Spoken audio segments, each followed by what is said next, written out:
नमस्कार। अपने बीच भारतीय जनता पार्टी के माननीय राष्ट्रीय प्रवक्ता और सांसद डॉक्टर सुधांशु त्रिवेदी जी आपको संबोधित करेंगे।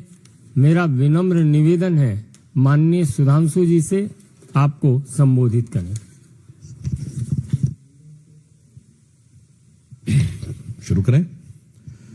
मित्रों, आप सभी जानते हैं कि प्रधानमंत्री श्री नरेंद्र मोदी जी के नेतृत्व में भारत ज्यों-ज्यों आर्थिक, सामरिक और कूटनीतिक दृष्टि से विश्व के पटल पर एक शक्तिशाली और प्रभावशाली देश के रूप में उभरता जा रहा है और देश के अंदर सामाजिक और आर्थिक सशक्तिकरण का नया दौर चल रहा है, त्यों-त्यों अनेक प्रतिगामी शक्तियां भारत की इस अभूतपूर्व विकास को और प्रगति को रोकने के लिए अनेक प्रकार के षड्यंत्र करती दिखाई पड़ रही है।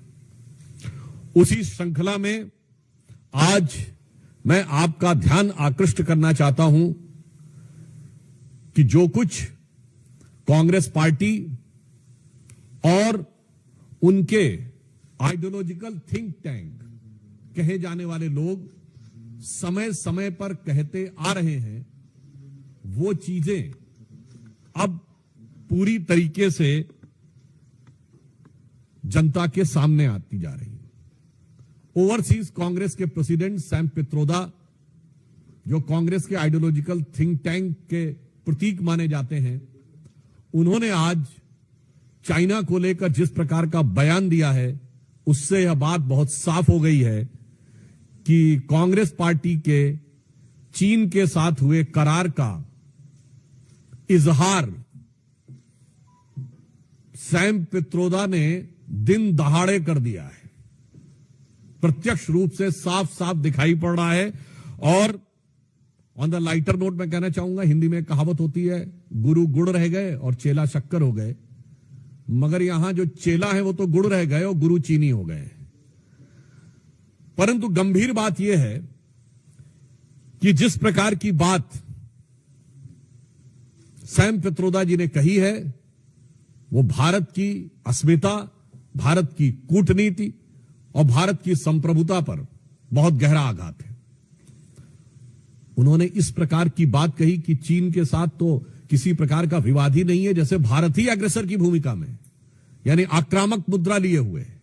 और ये कोई उनका अलग बयान नहीं है। ये ओवरसीज कांग्रेस के चीफ हैं, यानी समुद्र पारी कांग्रेस के प्रमुख हैं।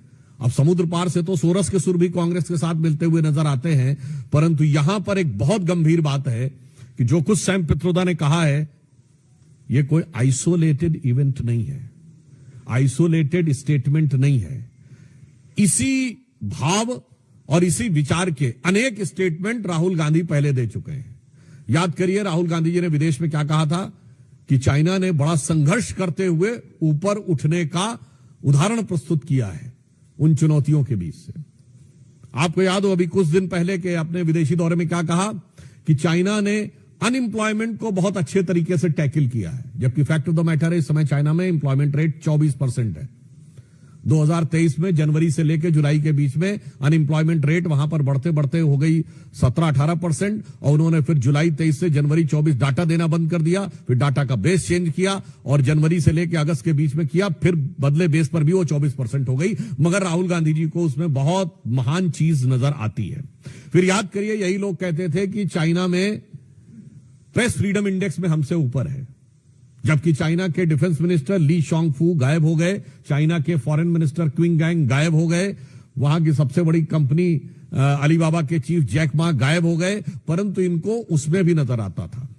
अब आप आइए, इसके बाद उन्होंने कहा कि इकोनॉमिक ग्रोथ बहुत शानदार की गई है। ये सारे स्टेटमेंट्स हैं। और इकोनॉमिक ग्रोथ की फैक्ट ऑफ द पोजीशन यह है कि 2024 में दुनिया की सबसे बड़ी रियल एस्टेट कंपनी, जो एक चाइनीज कंपनी थी एवरग्रांड, उसकी लिक्विडिटी हो गई। हांगकांग कोर्ट ने कह दिया लिक्विडेट कर दिया जाए। चीन के ह्यूनान प्रोविंस में कई बैंक्स बैंकरप्ट हो गए, कितनी रियल एस्टेट कंपनीज बैंकरप्ट हो गई, that is one other thing. उस प्रक्रिया में जब हम यह देखते हैं कि यह बयान सैम पित्रोदा का आया है। पहली बात तो हम बहुत साफ करना चाहते हैं, भारत सरकार प्रधानमंत्री श्री नरेंद्र मोदी जी के नेतृत्व में विश्व के हर देश के साथ अच्छे और सौहार्दपूर्ण संबंध चाहती है, परंतु वो राष्ट्रीय स्वाभिमान, सुरक्षा और सुदृढ़ता को बनाए रखते हुए। अब इसके बाद उनका यह बयान कहना, तो मैं पूछना चाहता हूं, यह गलवान के शहीदों का अपमान है कि नहीं? मैं कांग्रेस पार्टी से सीधे पूछना चाहता हूं। गलवान में जो हुआ, हमारे 20 सैनिक बलिदान हो गए, और उसके बाद यदि आपका ओवरसीज का चीफ इस प्रकार की भाषा बोलता है तो यह निंदनीय है, भर्त्सना योग्य है, और यह भारत और भारतीय सेना, भारतीय सैनिकों के बलिदान का घनघोर अपमान है। इसलिए मैंने आपसे बात कही कि यह एक पूरा सीक्वेंस ऑफ इवेंट है जिसमें सैम पित्रोदा बोलते हुए नजर आ रहे हैं। वैसे ऑन द रेफरेंस मैं आपको पहले बता दूं, बोल चुका हूं तो एक बार रिमाइंड भी कर दूं। वैसे आपको पता है, भारत में एक दौर ऐसा भी था जब चीन को हमने सैनिकों को चावल प्रोवाइड किए थे। 21 जून 1952 को जवाहरलाल नेहरू की प्रेस कॉन्फ्रेंस में उनसे पूछा गया कि आपने क्या चीन की सेना को रसद प्रदान की है? तो उन्होंने कहा हां, हमने थोड़ी मात्रा में की है, पर वो हजारों टन चावल था, और कहा इसलिए कि उनको बहुत जरूरत है, हम उनको जिंदा रखने के लिए दे रहे हैं। जबकि उस समय तिब्बत में एट्रोसिटीज हो रही थी, और वो इसलिए था कि उस समय चाइना का नियरेस्ट शहर चेंगडू 2000 किलोमीटर से अधिक दूर था, और सड़कें भी खराब थी। भारत से तावांग से 250 पौने 300 किलोमीटर की थी, और सड़क भी अच्छी थी। यानी उस दौर से आज तक चला आ रहा है। तो मैं साफ साफ कांग्रेस पार्टी से कहना चाहता हूं कि कांग्रेस पार्टी ने स्पष्ट रूप से यह दर्शा दिया है कि वो चीन के साथ हुए अपने करार के प्यार में, राजीव गांधी फाउंडेशन को चाइनीज एम्बेसी से मिले हुए लोन के दबाव में बोल रहे हैं, और लगातार इस प्रकार के बयान दे रहे हैं। इसके लिए उनको आकर सीधे सीधे सफाई देनी चाहिए, और वो अनेक उदाहरण हैं, वो सब तो अपनी जगह है। दूसरा विषय, एक और अधिक महत्वपूर्ण विषय आया है, भारत के चुनावी व्यवस्था को किस प्रकार से ये समुद्र पारीय कांग्रेस के अध्यक्ष के साथ साथ ये समुद्र पार से एक दूसरे प्रकार की जो संकेत प्राप्त हो रहे हैं, वो भी यह दर्शाते हैं कि भारत के लिए किस प्रकार के दुरभिसंधियां भारत के अंदर बैठे हुए कुछ लोग और कुछ भारत विरोधी शक्तियों के साथ चल रही हैं। कि एक international foundation for electoral systems नामक एक संस्था है, जिसने 2011 में भारत की एक संस्था India international institute of election management, जो कि चुनाव आयोग के साथ संबंधित संस्था है, इसके साथ एक करार किया। और यह करार में जो पीछे से सपोर्ट आ रही है वो CEPPS consortium for election political process, election and political process strengthening नामक संस्था से आ रही है, जो जॉर्ज सोरेस के ओपन सोसाइटी फाउंडेशन के साथ उसके संबंध हैं, जिसने $500 million भारत में इन्वेस्ट किए एक माध्यम से, यूएसएड इत्यादि के माध्यम से, और इसके बाद से 3-3.5 लाख डॉलर प्रतिवर्ष भारत में आते जा रहे थे। आज हम साफ साफ पूछना चाहते हैं कि भारत के इलेक्शन प्रोसेस, जबकि फैक्ट ऑफ द मैटर यह है कि 2020 में आप याद करिए, जब अमेरिका में चुनावी प्रक्रिया को लेकर अनेक प्रकार के प्रश्न उठे थे, तो भारत की चुनावी प्रक्रिया की तारीफ की गई थी कि जो इलेक्शन वोटर सिस्टम हमारे यहां है, वोटर आईडी कार्ड वाला, वो उनके यहां होना चाहिए। परंतु ये कौन सी शक्तियां हैं जो भारत में इस प्रकार चुनावी प्रक्रिया को प्रभावित करने, परिवर्तित करने या उसके अंदर कोई समस्या उत्पन्न करने के हेतु से आर्थिक अनुदान पाती हुई दिखाई पड़ रही थी? यह बहुत गहरा संदेह हमारे मन में उत्पन्न होता है। यानी बहुत साफ है कि सोरस की सुर, अंकल सैम के सुर, और उसके बाद जो कुछ यहां कांग्रेस बोलती है वो साफ नजर आता है। यानी अगर हम ये कहें, जो सैम पित्रोदा बोले हैं, ऐसा लगता है कि लिरिक्स जो है वो सैम पित्रोदा के हैं और उसके गीतकार सोरस हैं, और उसके ऊपर सिम्फनी बजाने का काम कांग्रेस पार्टी और इंडी गठबंधन के लोग कर रहे हैं। तो आज हम साफ साफ देश की जनता से कहना चाहते हैं कि अब कोई किंतु परंतु नहीं रहना चाहिए। और तीसरा विषय जो आप सबको ध्यान है, कांग्रेस के वरिष्ठ नेता और लोकसभा में उपनेता श्री गौरव गोगोई का जिस प्रकार के जॉर्ज सोरस के इस फाउंडेशन के साथ कनेक्शन नजर आता है, पाकिस्तान की एम्बेसी में उनकी बातचीत की फोटो, पाकिस्तान की दूतावास में मधुर मनोभावों के साथ वार्तालाप करते हुए और भारत में आकर भारतीय सेना, भारतीय वायुसेना, भारतीय अर्धसैनिक बलों के विरुद्ध कटुतापूर्ण शब्दों का इजहार करते हुए ये बातें अब बहुत साफ दिखाई पड़ती हैं कि देश के ऊपर आघात करने के एजेंडा बहुत साफ है कि विदेशी शक्तियों के लिए, जो भारत के विरोधी शक्तियां हैं, उनके लिए कांग्रेस की मोहब्बत की दुकान है, जिसमें मोहब्बत सोरस से भी है, मोहब्बत चाइना से भी है, और भारत के अंदर एक दूसरे से लड़ाने का विधान है। याद करिए, ये कहते हैं उत्तर और दक्षिण को लड़ाओ। इनके कर्नाटक के वित्त मंत्री ने कहा था कि साउथ में रेवेन्यू कलेक्शन ज्यादा है तो उत्तर से अलग होना चाहिए। इनके तेलंगाना और तमिलनाडु के मंत्रियों ने उत्तर प्रदेश और बिहार के बारे में जो बोला वो क्या है, एक राज्य को दूसरे राज्य से लड़ाओ, उसके बाद भाषाओं को आपस में लड़ाओ, तमिल और हिंदी को लड़ाओ, फिर मराठी और बिहारी को लड़ाओ, फिर भाषा पे लड़ाओ, प्रांत पे लड़ाओ, क्षेत्र पे लड़ाओ, और उसके बाद जातियों में लड़ाओ, अगड़े पिछड़े में लड़ाओ, सामान्य और दलित में लड़ाओ। यानी बहुत साफ है कि बाहर की शक्तियों के लिए मोहब्बत की दुकान और भारत में हर आधार पर वर्ग, प्रांत, जाति, भाषा पर नफरत की दुकान, नफरत के सामान। और इससे मैं अंत में यह स्पष्ट कहना चाहता हूं कि इससे श्री राहुल गांधी ने जो बयान दिया था कि has to fight with Indian state, वो अनायास मुंह से निकला हुआ लापरवाही में कहा गया बयान नहीं था, एक सुविचारित, सुव्यवस्थित योजना के अंग का प्रकटीकरण था। It was not just a careless slip of tongue, but it seems to be an expression of a well thought of structured design that how to demean and damage the India's strength and sovereignty. तो इसलिए अब हम बहुत स्पष्ट रूप से यह देश की जनता से कहना चाहते हैं कि यह सब कुछ जो दिखाई पड़ रहा है, चीन की तारीफ से लेकर, सोरेस फाउंडेशन से समर्थन से लेकर, भारत के अंदर सबको एक दूसरे से लड़ाने से लेकर और इंडियन स्टेट से लड़ाई करने की बात, मुझे लगता है अब किसी भी प्रकार का कोई बचाव का स्कोप कांग्रेस पार्टी के पास नहीं रह जाता है। और इस विषय पे कांग्रेस पार्टी से यद्यपि मैं अभी भी उनसे कहना चाहूंगा कि वो आकर अपनी स्पष्ट रूप से सफाई दें, परंतु मुझे लगता है कि उनकी सफाई देने का उनके पास कोई आधार नहीं बचा है।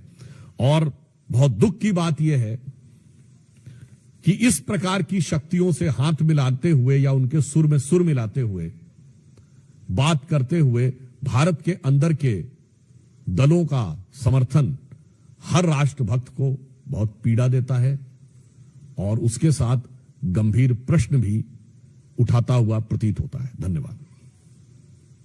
मोहित Bhatt, ben Pragya. Sir, this is question that is also being made by Department of Government Efficiency, where they have put out a tweet that now $21 million were being given in India to for voter turnout. They have not given up details, but that is also the question that everybody is raising. And why such money was being given and now it has been cancelled? How do you see this? And do you want the government to take an action because it's a serious issue, sir? There are certain indications which are coming, now becoming gradually clear and explicit, that how those things are going or were intended to interfere in the Indian elections. I would like to remind that US President Donald Trump has also said that there was a design by the Soros and other things who want to destabilize the government in India and Bangladesh. And also I would like to remind that the previous last Lok Sabha election was the only election in the history of India in which a foreign government has given a statement. The Russian government officially has said, their external affairs spokesperson has said that there is a foreign interference in India.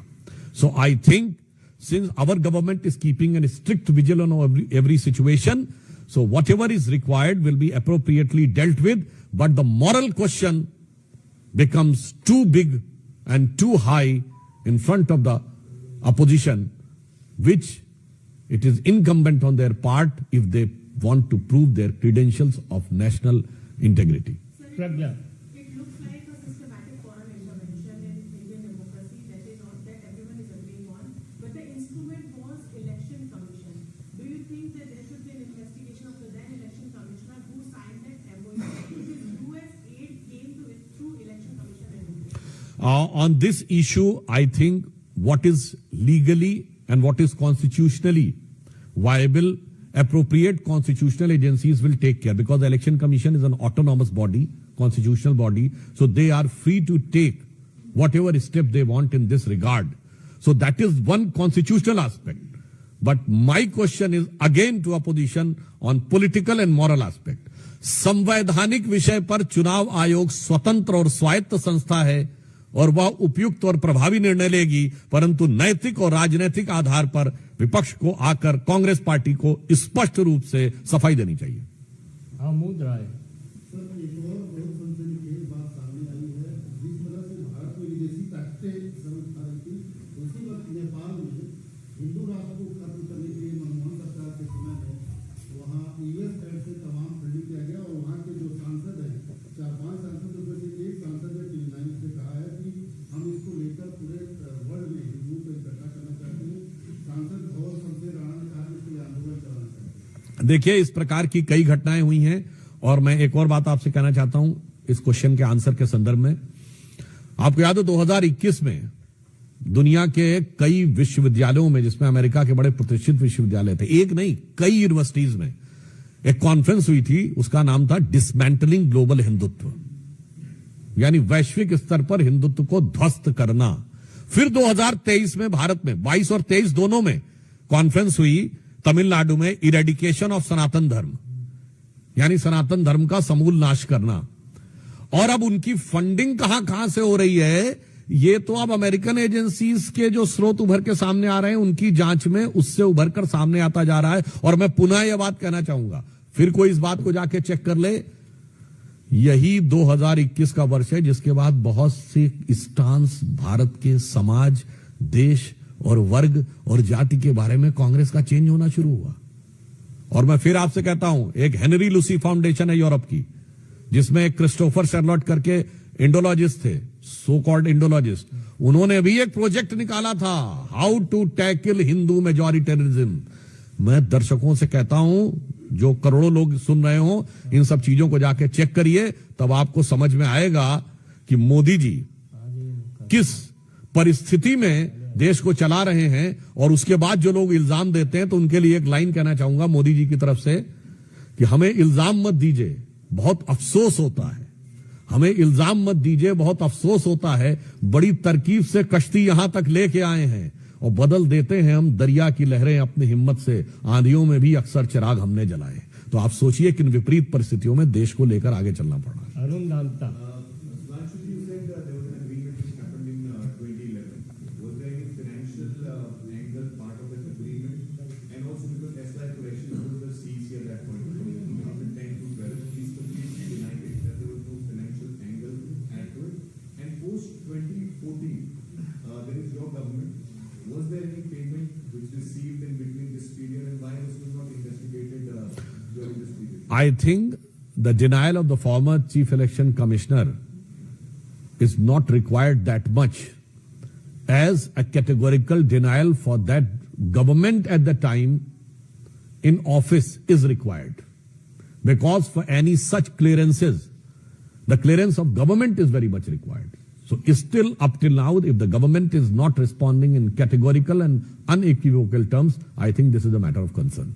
अंकित गुप्ता एबी तो वही FI Qureshi साहब ने जो जिस बात का भी जिक्र किया था ना, में तो उन्होंने साफ तौर पर कहा कि एमओयू तो साइन हुआ है, लेकिन कहीं से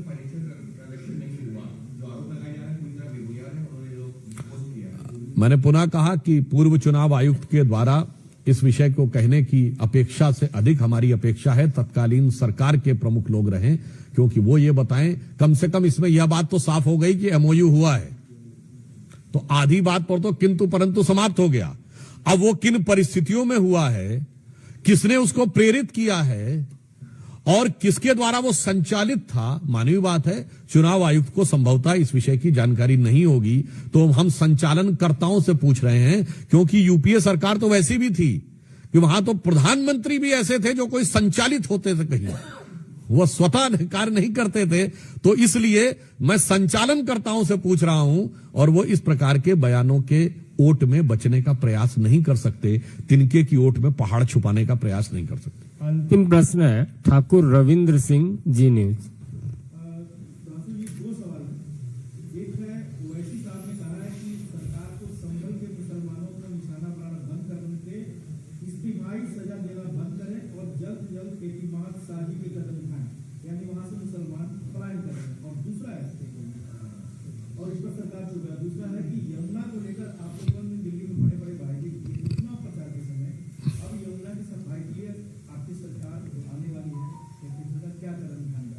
देखिए, यमुना की सफाई पे हमारी सरकार को कार्यभार ग्रहण करने दीजिए, पहली कैबिनेट बनने दीजिए, आश्वस्त रहिए।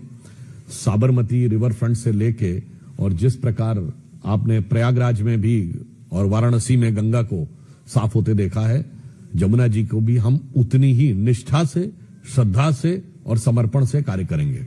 और जहां तक आपने ओवैसी जी की बात कही, तो मुझे लगता है कि मुस्लिम समाज को सबसे ज्यादा निशाने पे तो ओवैसी जी की वजह से आना पड़ता है, क्योंकि वो हैदराबाद के सांसद हैं, पर उत्तर से दक्षिण तक कहीं भी हो, जिसे वो पुराने गीत में कहते हैं ना, धुम धुम धड़म धड़ैया रे सबसे बड़े लड़ैया रे, तो वो उत्तर से दक्षिण तक हर जगह लड़ने को तैयार रहते हैं। और वो लड़ने को जाते हैं और पीछे से वो क्यों, क्योंकि जो सो कॉल्ड सेकुलर दल हैं, अब ये उनको उनसे भय प्रतीत होता है, क्योंकि उनकी पार्टी का नाम MIM है, उसमें 2 बार M है, तो हो सकता है इस कारण से उनको ज्यादा समस्या महसूस होती हो। तो यहां पे मूलतः किसी वर्ग, किसी समाज के प्रति कोई भेदभाव का भाव नहीं है, समस्या उन लोगों के विचार में है, क्योंकि वो लोग मुस्लिम समाज को सिर्फ अपराधियों और आतंकवादियों से जोड़ने का प्रयास करते हैं, कानून तोड़ने वालों से जोड़ने का प्रयास करते हैं। वो कभी अच्छे और सच्चे राष्ट्रभक्त मुस्लिमों के साथ, चाहे ब्रिगेडियर उस्मान हो या डॉक्टर APJ अबुल कलाम हो, वो हमारे केरल के गवर्नर आरिफ मोहम्मद खान साहब हो,